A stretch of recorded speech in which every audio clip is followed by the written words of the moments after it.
Hello everyone, this is another session on the topic of problem solving. We want to do different types of problems using our knowledge of differentiation rules. It says find the slope of the tangent line to the curve of y equals x squared plus 3 all squared all raised to exponent of 4 times 4x minus 5 all cubed at x equals 1. So that's what we need to do. Now, it's needless to say that slope of tangent is always f prime at a, where a is the x-coordinate point of tangency. So the first thing we have to do, we have to find the derivative of this function, and then at the end we have to plug in 1 in order to evaluate the slope of tangent. So that's what it is. But to find the derivative of this function, we see that there is a product here, product of two functions, and to find the derivative of each one of them separately, I think we need to apply the chain rule combined with power rule. So we're going to say y prime equals, first of all, this is a product. So derivative of first times second. So it's going to be 4 times x squared plus 3 raised to exponent of 3 times the derivative of inside, which is 2x.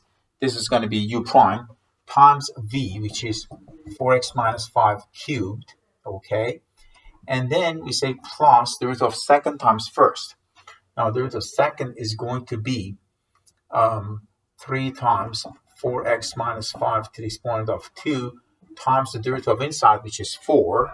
So this is the derivative of second times first, which would be x squared plus 3 all raised to the exponent of 4. Okay? So now, this is the derivative, but I just need to simplify it a little bit. So maybe I can find some common factors here, like x squared plus 3 raised to the exponent of 3 is common, I should say. And then 4x minus 5 raised to the exponent of 2 is common.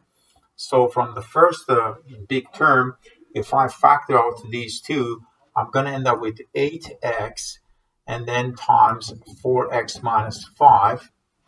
And from the last terms, if I factor x squared plus 3 to the power of 3, so I'm going to have 12 and then x squared plus 3 right there. And the 4x minus 5 to the power of 2 is already factored out. So this is what I get.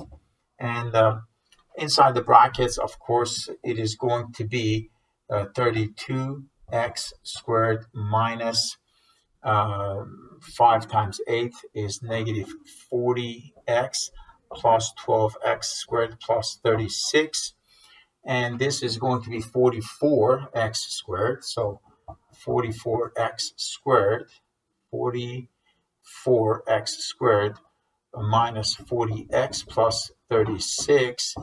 And then times 4x minus 5 squared.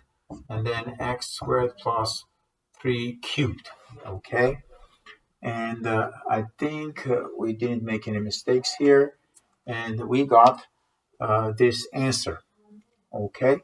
So derivative of first, it was 4 times x squared plus 3 to the power of 3 times 2x, derivative of inside.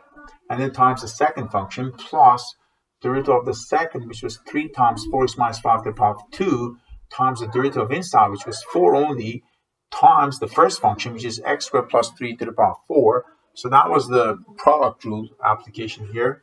And then I just tried to factor out x squared plus 3 cubed times 4x minus 5 squared. And I believe from the first part, I would reach like 8x. I'll get 8x. And then I would have 4x minus 5. And then from the second one, if you factor out x squared plus 3 cubed, you would have x squared plus 3, just one of them. And 4 times 3 is 12. And this part is out. So everything is fine. I was just double checking the values. 4 times 8 is 32x squared minus 5 times 8 is 40. So that's negative 40x plus 12x squared plus 36. And that gives us 44x squared minus 40x plus 36. Now, all we need to do is m of t is actually f prime at 1. So we just need to plug in 1. So I'm going to plug in 1. So 1 squared plus 3 all cubed times 4 minus 5 squared. And then this will be 44 minus 40 plus 36. There's no exponent. So this is going to be 4 raised to exponent of 3, which is actually 64. This one would be negative 1 squared, which is 1. And this is going to be 40, if I'm not mistaken. 44 minus 40 is just 4 plus 36, that's 40. And all we need to do is just multiply these numbers. So I think I get 64 times 40, that's 2560. So 2560 is the slope of tangent to this curve at x equals 1. Given g of x equals this function, find g prime at 0. So we need to find the derivative first. So I'm going to say g prime of x equals, this is u to the power of n. The derivative is n times u to the exponent of 9. So I will rewrite that. And then times the derivative of inside. The derivative of inside is that quotient. So these are examples where we are using quotient rule in the heart of chain rule kind of question. Or here I applied chain rule in the heart of product rule. So these are type of sample test questions where combination of differentiation rules are applied. They're not going to give you like a simple quotient rule kind of exercise and say, okay, the numerator is x plus 1, the bottom is x minus 2. You just find the derivative of the function. They're not going to give you these kind of questions. But you will receive these kind of questions where you have to really, really master all these differentiation rules, and you should even be able to combine all these rules together. So here u prime is 2x times 1 minus x squared, u prime b minus v prime, which is negative 2x, times the numerator, which is x squared plus 1. Okay, so this is u prime b minus v prime u divided by v squared. Okay, u prime is the derivative of the top, which is 2x, times bottom, which is 1 minus x squared, and then minus derivative of the bottom, which is negative 2x, times the top. But negative times negative is positive, so that's positive 2x times the numerator x squared plus 1. Now we can simplify this. Perhaps there is a 2x here and another 2x, that gives you a 4x, and then negative 2x cubed and positive 2x cubed. I think they cancel out each other if you expand and simplify. So the bottom is 1 minus x squared all squared. So this is what we get over there. There's a 10 in front, and there is an exponent of 9, and 1 plus x squared, 1 minus x squared. And this is g prime of x, all right? Okay, so can we simplify it further? I'm just thinking perhaps we could say 40. 4 times 10 is 40x. And perhaps we could say 1 plus x squared to the exponent of 9. And in the denominator, maybe we could say this exponent is 9, that is 2. So it will be 11, I believe. So 1 minus x squared to the exponent of 11, okay? And it says find g prime at 0. So g prime at 0, we plug in 0. We end up with 0 over 1, which is actually 0. Therefore, the answer is 0 for g prime at 0. It says find the point on the curve of this quadratic function, which is a parabola, such that the tangent line is horizontal. Okay, so we take the derivative of the function. First of all, 2x plus 2, that's the derivative.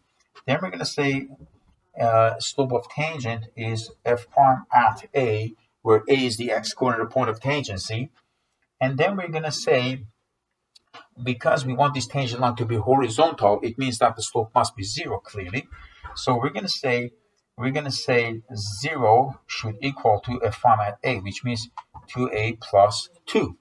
F prime at a is 2a plus 2. You just sub in a for x. And slope of tangent, why is it 0? Because the question says the tangent line is supposed to be horizontal. And we have learned in junior grades that if you have a horizontal line, the slope is 0, obviously. So from here, we get 2a equals negative 2 and a equals negative 1. That's the value of a we obtain. Now, we have to substitute this in the equation. So f of x is x squared plus 2x plus 6. Now, what is f at -1? It will be 1 minus 2 plus 6, which would be 5, I believe, right? So f at -1 is 5. So it says find a point. That point, I'm going to call it point P. Its x coordinate is -1 and the y coordinate is 5. And this point actually lies on this parabola, believe it or not, because its coordinates satisfy the equation of the parabola.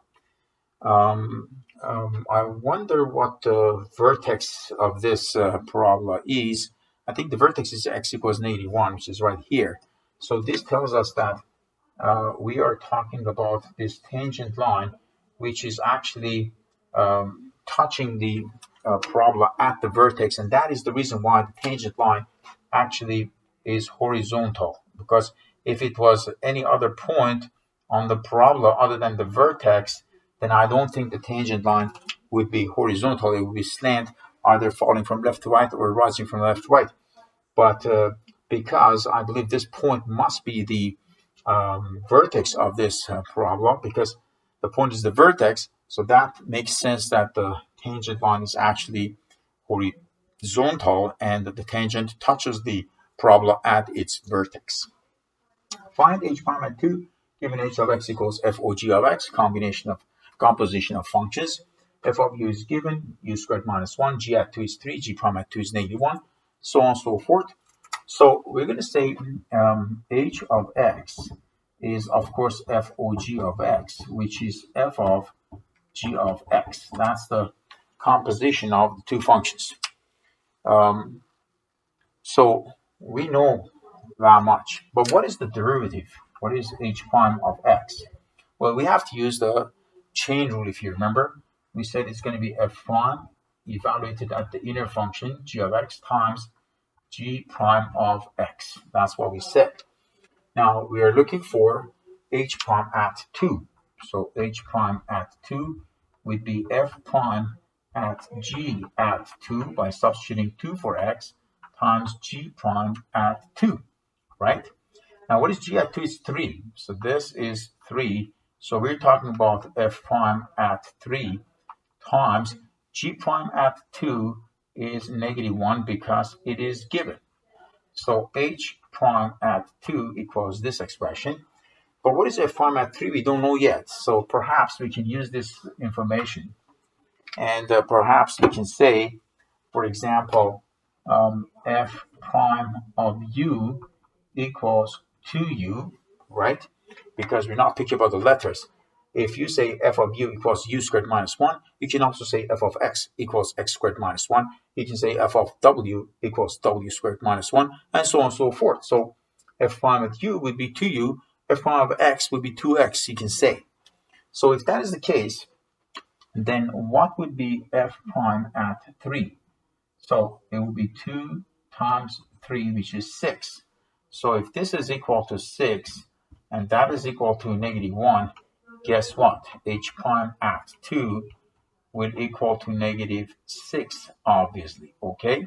So they asked us to find H prime at 2, and we did actually find H prime at 2. The answer is -6, okay? So I hope with this variety of questions you'll be able to apply your knowledge of differentiation rules in solving different problems. We will do more, as always. Thank you.